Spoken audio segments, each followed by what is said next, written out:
Well, I'm thrilled to be here, and I feel very privileged to be speaking with screen legend, great Australian, and wonderful human being, Mr. Jack Thompson. Now, that's a cracker of a film, mate. That is a cracker of a film. It's exhausting watching it. Yeah. When was the last time you saw it? Oh, it has to be 10 years ago. Okay. I saw an extract the other day shown to me. But all right. Now I'm going to ask you a question that, as an actor, I would hate to be asked, but as an audience member, I have to ask you. What was it like sitting there watching it? Confronting in its own way. A lot of years have passed since then, and they've been filled with detail, but they haven't been kind to me.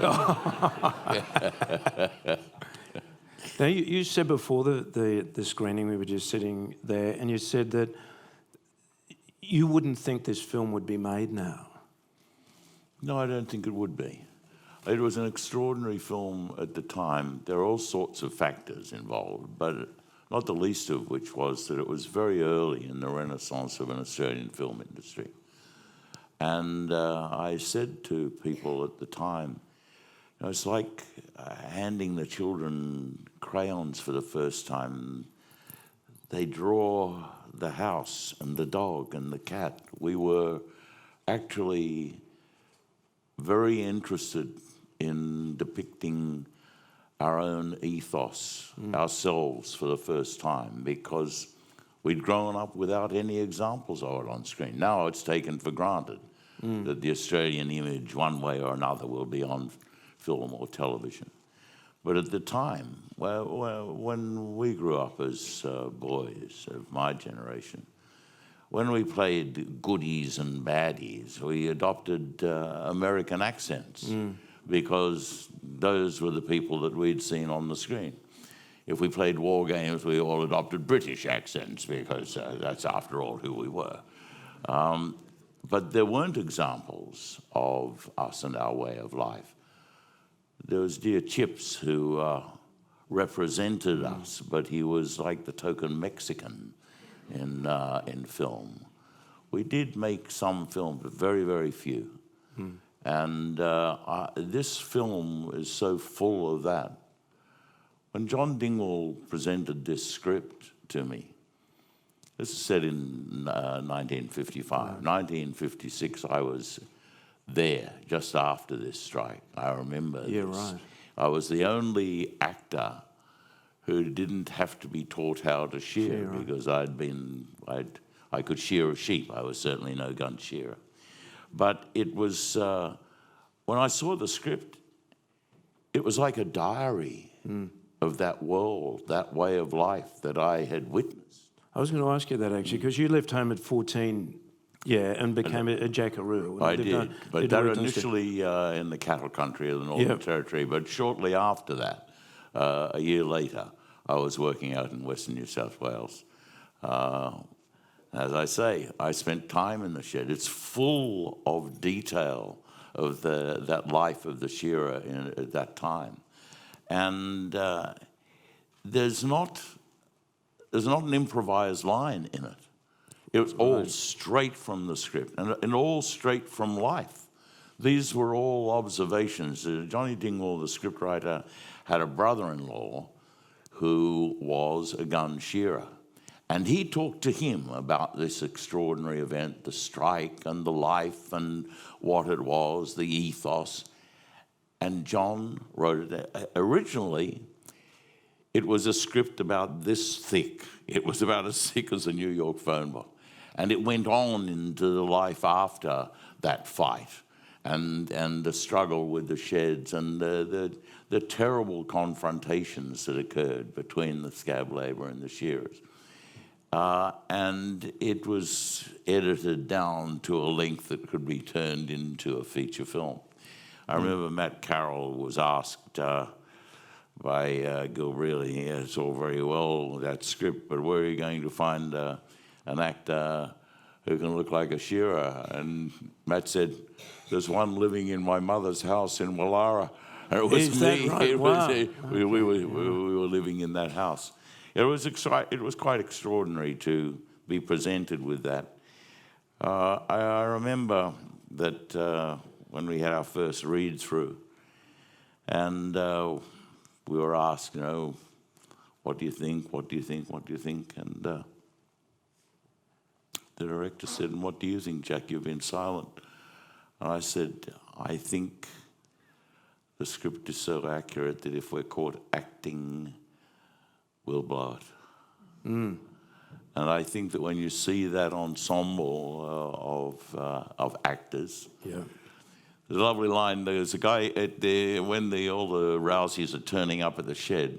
One of them has a suitcase and a 22. Oh, sorry, I laughed. Yeah. Right. So he was a real shearer, and he helped to instruct the actors in shearing.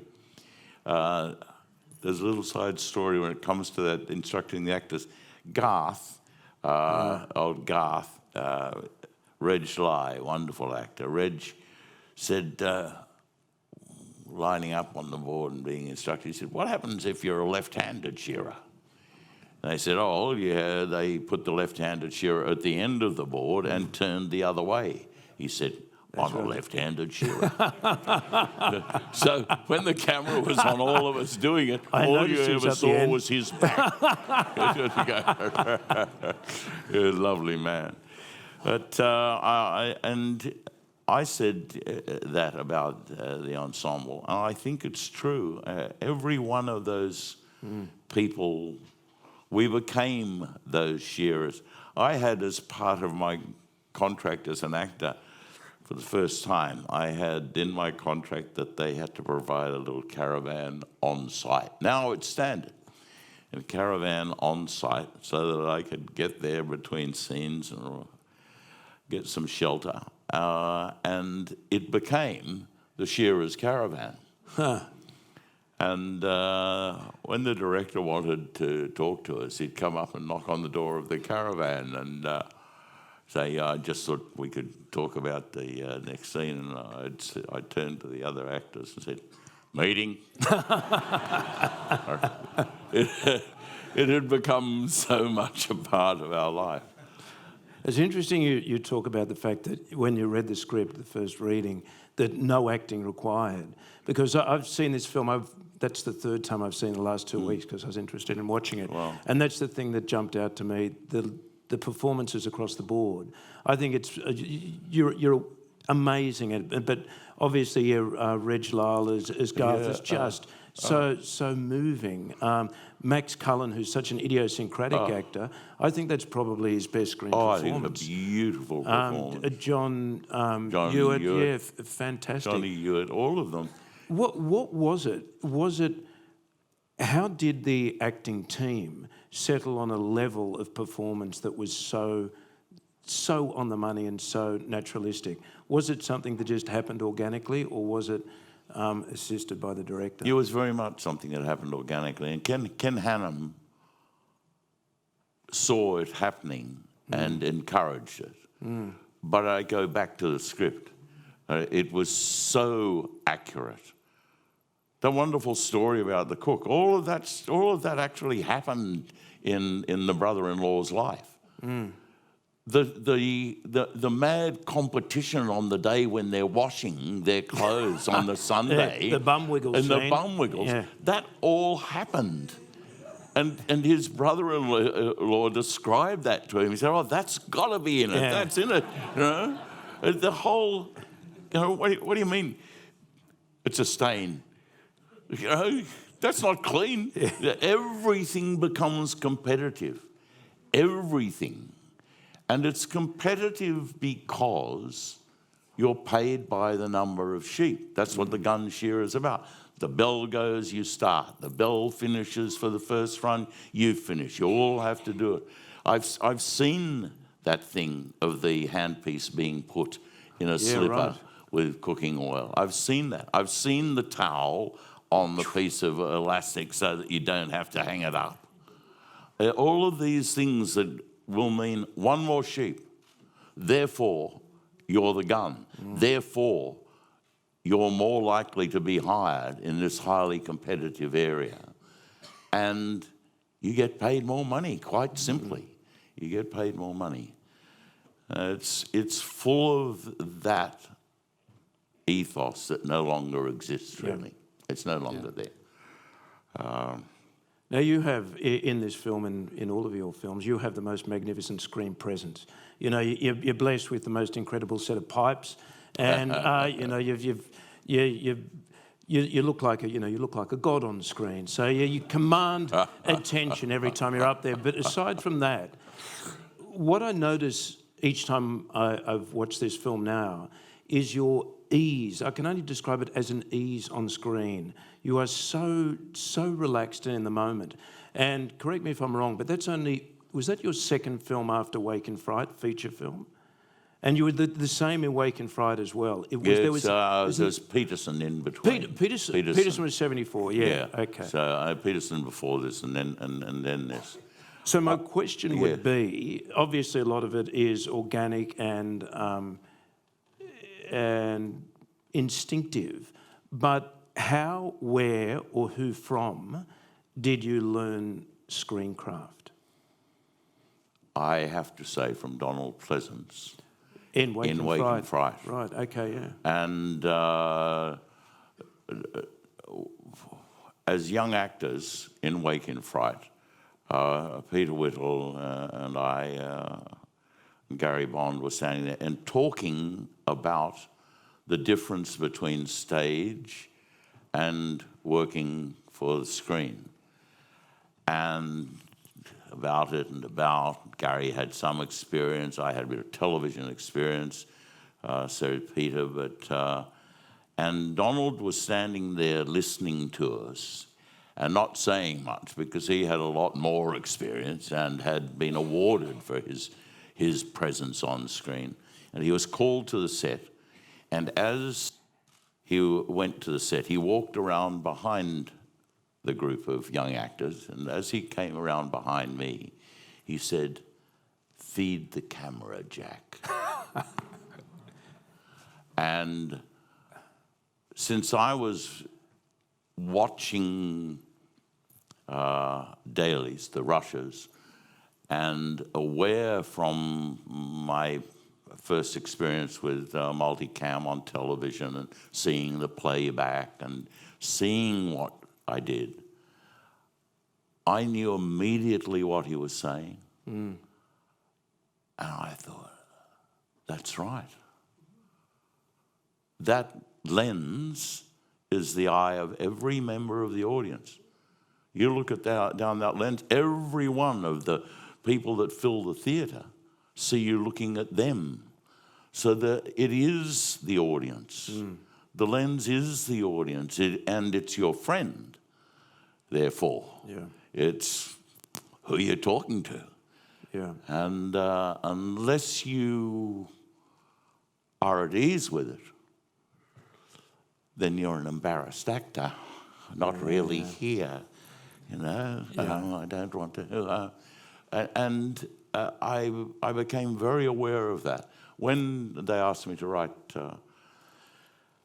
an obituary for the Australian, for Donald Pleasance when he passed away, it was headlined, Feed the Camera. Feed the Camera, right. Feed the Camera. Yeah. And I was asked to conduct a workshop at WAPA, where my son studied, and that's what I did. I ran a workshop called Feed the Camera, and instructed the actors, do your own storyboard. Now we get a couple of cameras here and we'll do it. Okay, now let's play that back and let me show you what the difference would have been. And it's like there's a camera on you and I now, and it's there. So this is the shot, the two shot. Now the camera comes round to here over my shoulder on you. And then half of my answers are going to be like that. Yeah. Are going to be, well, you see, David, the thing is that when you really get interested in something, it's not, and the young actors would say, yeah, but wait a minute, that won't match the other shot. They'll use one or the other. Yeah, or you'll force the cast. And really, and knowing that's it. I think that's a part of the ease. I think the other part of the ease with the camera was that when I did Sunday Too Far Away, I had already done Wake in Fright and Peterson. Yeah. But prior to Wake in Fright, between Wake in Fright and Peterson, I had done 2 years of 8.5 minutes of screen time a day on television series, day after day after day, and seeing the rushes from that and going, oh, wait a minute, you can't go on doing that. You've got to wait a minute. Seeing what you do as craft, not as a sort of an embarrassing representation of yourself, but simply as craft. I love doing it. I love being there. And I love when something like that ensemble in Sunday Too Far Away occurs. And it becomes a milieu, it becomes a life that you share together. That's becomes your reality. It was terrible when Garth died. Such a lovely man. And the pain that Foley feels when the last thing he says to him, you're just a bloody old alcoholic, and the hurt that's there. And it's so accurate, that film. It's so accurate, and it is the world of men and working men. But it wasn't artificially created. It was like a mirror to the world that in 1956 I knew in shearing sheds. I'd worked on that wool press. I'd picked up the wool. I'd seen the shearers at work. I knew what they were doing. I knew how tough it was. And it was a joy, an absolute joy. I was going to ask about the very first sequence in the film with the rolling of the Holden, because I had a few questions about it, but your wife Lee told us about it beforehand. Do you want to just tell the crowd about that little sequence? Because I've got to be honest, I was intrigued. Ian Jamison was the stuntman, and a very young stuntman. He'd never rolled a car before. That's not true.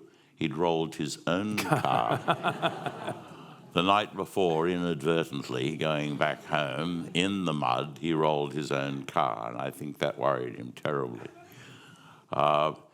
And Grant Page was the advisor, and I had rolled cars because I'd trained with Peter Armstrong's stunt school, and we'd gone out and rolled cars on the weekend, and there's a technique. Great hobby. There's a technique, and you have roll bars, and you have a strap on the seat, and you lock the wheel, and you go down onto the seat holding that strap, so when it comes over, it'll roll all right at a particular speed. But Ian set out to do it. First of all, that scene was written as being in the bull dust, and it rained as it had never rained before on location, so it ended up being in a puddle of mud. And below the water level, there was a ditch dug there, so that when the wheel hit it and you locked, it would roll. Ian did the first run at it, and it was kind of obvious what he did, because you saw him lock the wheel, and he came down, and the car went up on 2 wheels, and he let go of the steering wheel and held onto the seat, and the car came down again. Take 2. We went and talked to him and said, just make sure you keep the wheel locked and go down the seat and hold on to it. Don't let go of it, because it'll lose and come back on its wheels. Yeah. By now, he's terrified. And so he goes, again, but faster. No, it's time, again, up on 2 wheels, boom, back down again. So he went over and said, no, Ian. Grant said, don't go any faster. You'll be in real trouble if you go any faster. Just don't go any faster. Just lock the wheel. Hold on to the, yes, okay, yeah, no problem. On the third time, he came down the road at, like, it has to have been 60 miles an hour, and Grant and I looked at each other and thinking, oh, shit. This time, he locked the wheel and hit the ditch at 60. And there's a wonderful outtake. They had 3 cameras on it, and one cameraman is on a long lens so that when the car started to roll toward him, he felt that it was right on top of him. And this outtake is the car rolling and then the sky. The cameraman is gone. It was wild. It was wild. Ian came out of the car. I did it. I did it. It was extraordinary. It was extraordinary. He went on to be a very successful and very good stuntman. That was very early days for him. And it was pretty wild, and it was also interesting to me when we first showed Sunday Too Far Away. It went on to major country centres, and I remember in Bundaberg the school band was there playing Click Go the Shears and all of that. We had people on the back of a truck shearing sheep outside the State Theatre in George Street, in Mark Street, and so when this film was shown in the country and the car rolled, the audience all laughed. Because they were all familiar with it. It had happened to a lot of them. Saturday afternoon. Yeah, Saturday afternoon. And those bloody FJs, mate. You had to put a bag of wheat in the back to stop them from fishtailing everywhere. And in the city, there was this gasp and silence, this wonderful contrast of the city world and the country world, and the fact that it was a suitable opening because in the country everyone knew, oh yeah, you remember at the other, that shed was used previously in the Sundowners. Yeah, right. Carriwalloo, yeah. It was standing ovation at the end. It was quite extraordinary. And I think Kirk Douglas had a particular affiliation with the film because it's a reflection of Paths of Glory, the movie that Kubrick directed with Kirk Douglas playing the sort of defending counsel in it. I think Breaker still stands. Oh. It hasn't dated because it's not about a time and place so much as it is about an ethic. And it's about war, and that hasn't changed. Yeah. And it's about what I say in that wonderful defense speech that was partly David, who'd written the play, but it was also Bruce. And it's full of the argument that was there about the Vietnam War and about My Lai and how do you make criminals of people that you have sent to kill in the name of the country and of the war.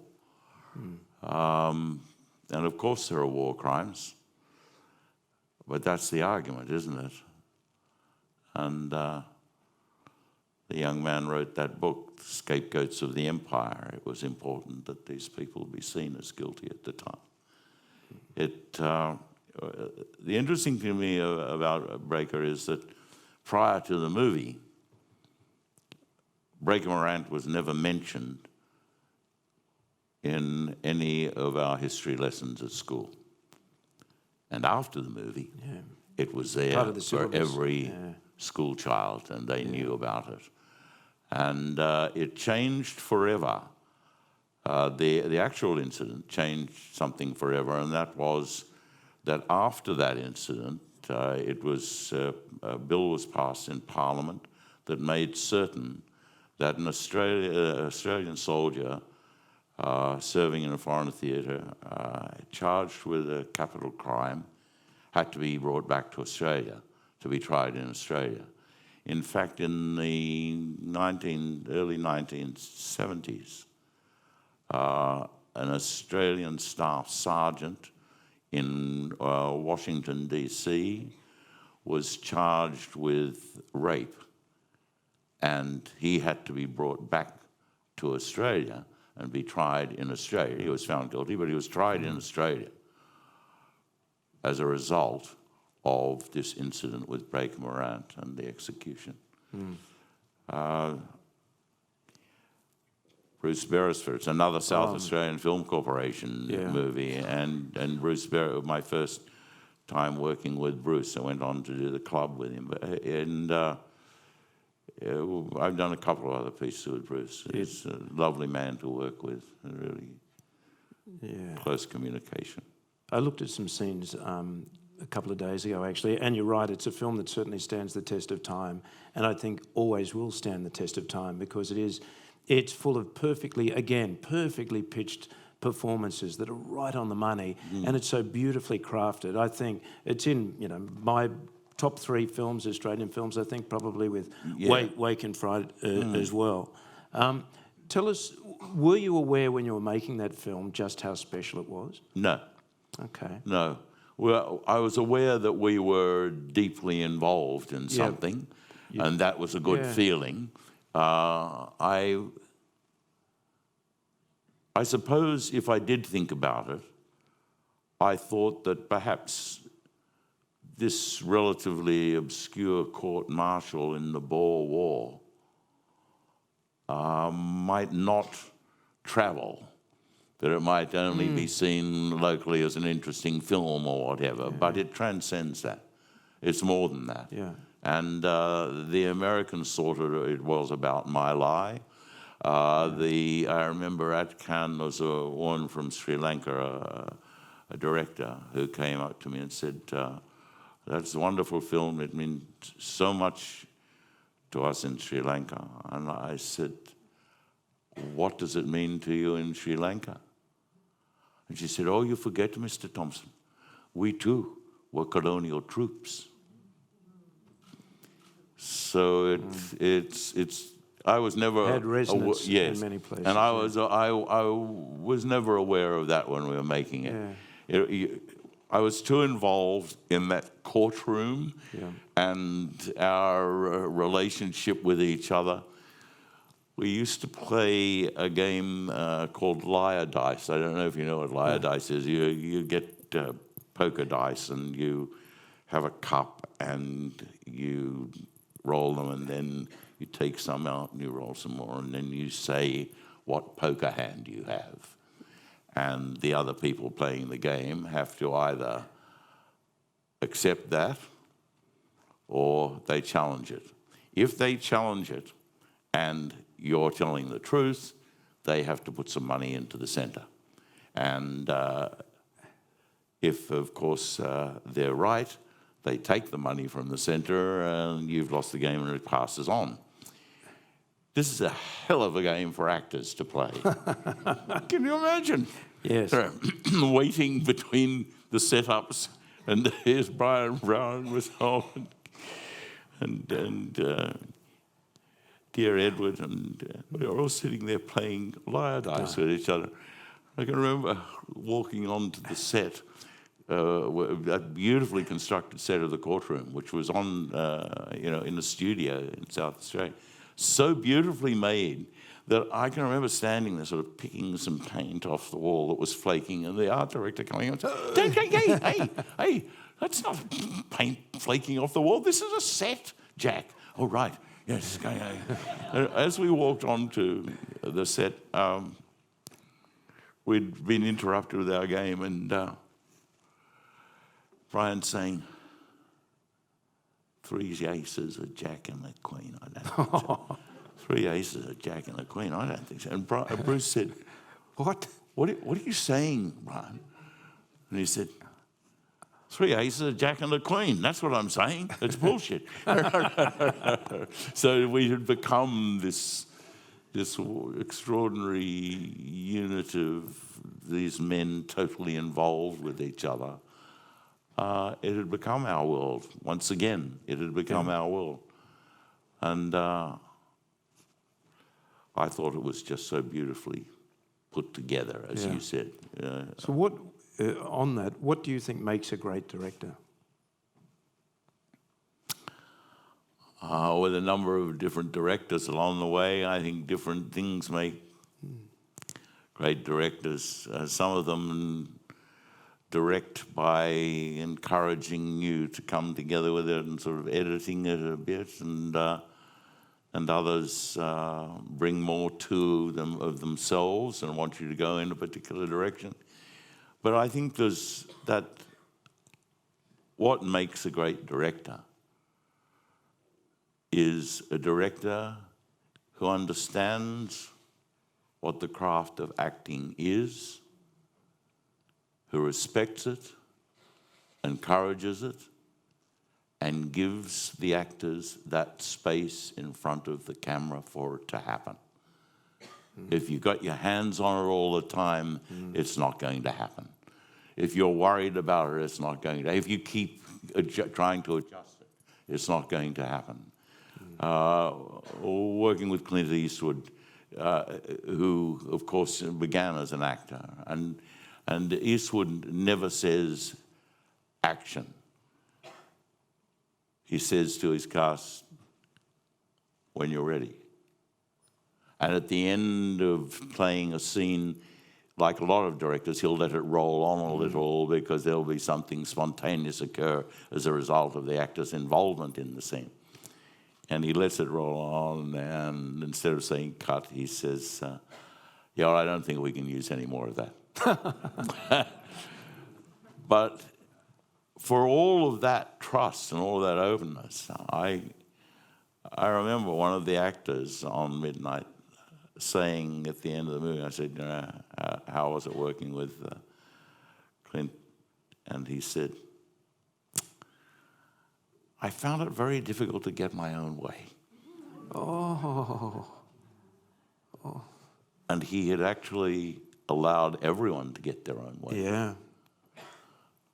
But he really understood what actors were doing. Yeah. And I think that that's what makes a great director. And Bruce knows what actors are doing. And Ken Hannum knew very well what the actors were doing when we let him into the caravan. What was it like working with David for the first time? And more broadly, what's it like working with David? You talk about presence. David only has to be there. It beams from him. He was a teenager when he was brought to the screen, and he was in his late teens, brought first to the screen in Walkabout. And but he learnt from that experience. And we first worked together on Mad Dog Morgan, and it was an absolute joy. He had that capacity to look at you across a room full of people and engage you.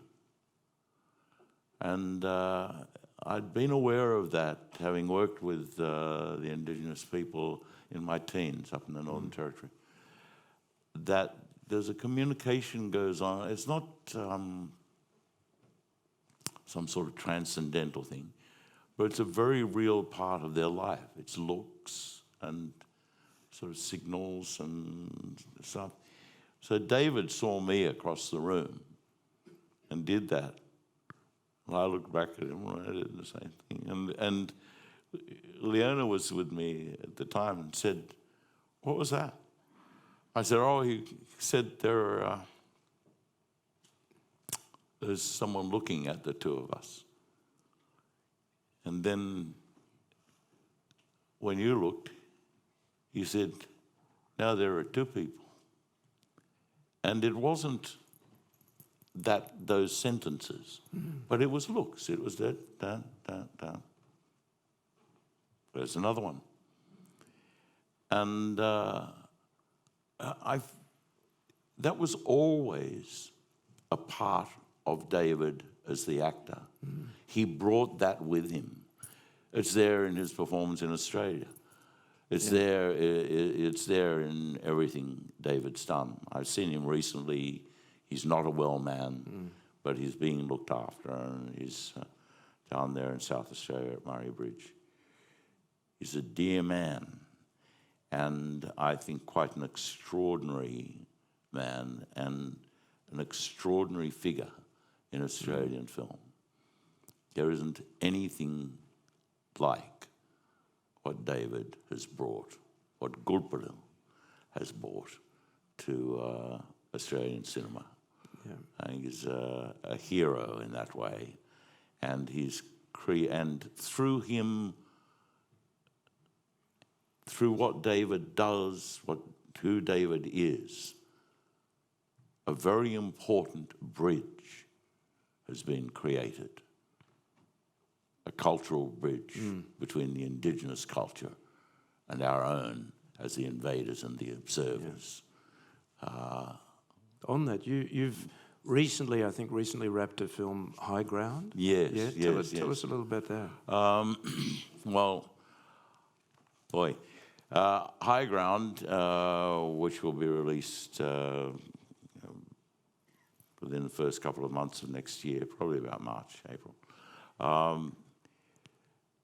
There's a wonderful book, Pemaloi, by Eric Wilmot, which is a tale taken from the diaries of white administrators, Watkins Tench and Phillips' journals and a few other people, that for the first time describes the Aboriginal resistance to our invasion. And I was brought up at school learning that they all died of bad colds and smallpox, and that there wasn't any real resistance. But there was real resistance. There were two schools. There was Bennelong and there was Pemaloi. And Philip describes Pemaloi as coming to the door of Government House and saying, you take the flats on the river and we'll take the hills. We'll make that division. We'll make that compromise. And of course, it was dismissed as nonsense because that's not the way we do it. We take this piece of territory, including the hills, the valleys, and whatever else is in it. And so there was an extraordinary resistance. I didn't know. They'd burnt Toongabbie to the ground. They had the New South Wales Corps on the run from Parramatta. They had no sense of territory, so they couldn't consolidate that. And had they consolidated, then Watkins Tench, the head of the Marines, would have had his wish to bring another regiment, and it would have become a frontier war, and that's what he wanted.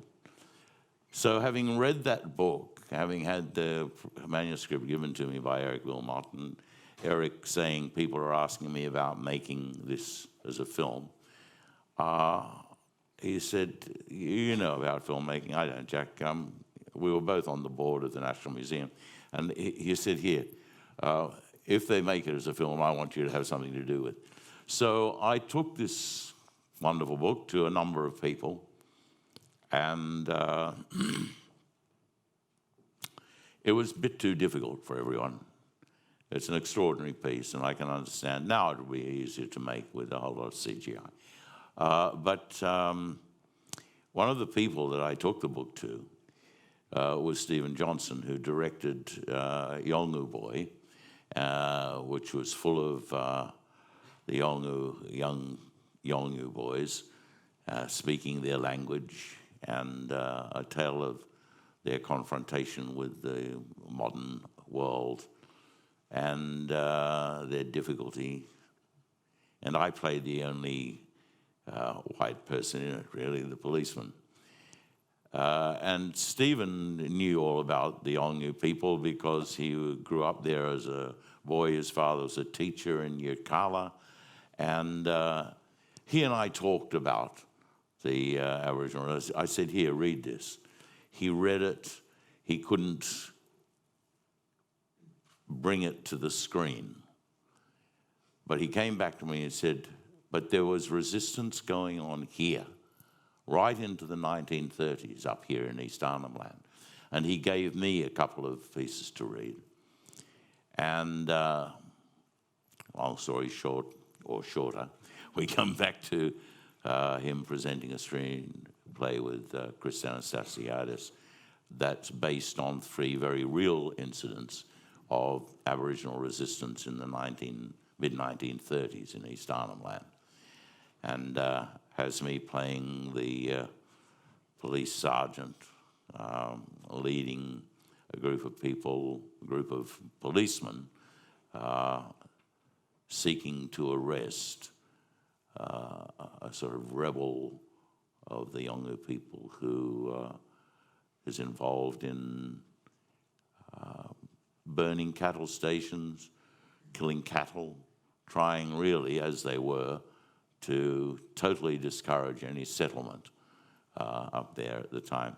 I had a book by Ian L. Idris called Man Tracks, which documents every piece of this. And so these incidents have been woven into a tale that is made up of these incidents. And that's what High Ground's about. It's an adventure, it's a love story, and it really is a tale of Aboriginal resistance and the reality of it. Yeah. And it's important, I think, because it gives us the truth and it gives them the truth and gives them back the knowledge that they weren't all just run out of town.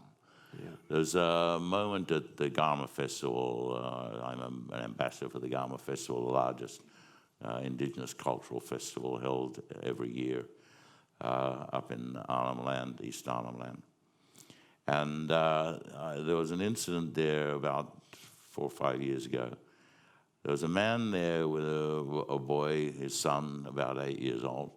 And I'd seen them at the bungal, the corroboree in the evening. And the next day they were there, and he was talking to me about their culture and the importance of the language and da-da-da. And his son came up to him with an iPad. And he had discovered on some website a photograph, black and white photograph, of Aboriginal men and women in chains. And he brought it to his father while he was talking to me, and he said, "What's this, Dad?"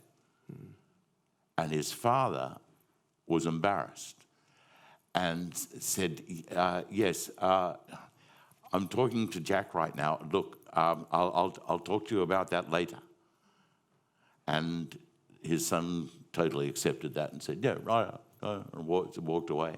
And he turned to me, and he was quite ashen and said, "How do I tell him?" Because what he's saying is, if you haven't told me about this, what else have you not told me about? How do I trust the word of my father? And that's how I feel about telling the tale of Aboriginal resistance. If we don't inform our society of this reality, then we are ourselves living a very damaging lie. I look forward to that one. You've worked with some pretty incredible people throughout your career, but working with Skippy's got to be up there. Oh, yeah. Oh, yeah, working with Skippy was just a joy. It's a wonderful moment working on Skippy. Skippy the kangaroo was several kangaroos, actually rock wallabies. You know, if you've ever seen pet kangaroos, they curl up quite comfortably in a Hessian bag because that's like the pouch. And if you have pet kangaroo, that's what they do. They curl up in a Hessian bag. And I was walking toward our makeup caravan with a fellow actor. And as we walked toward it, he stubbed his toe on this Hessian bag, and it moved. And he said, "Jesus, what was that?"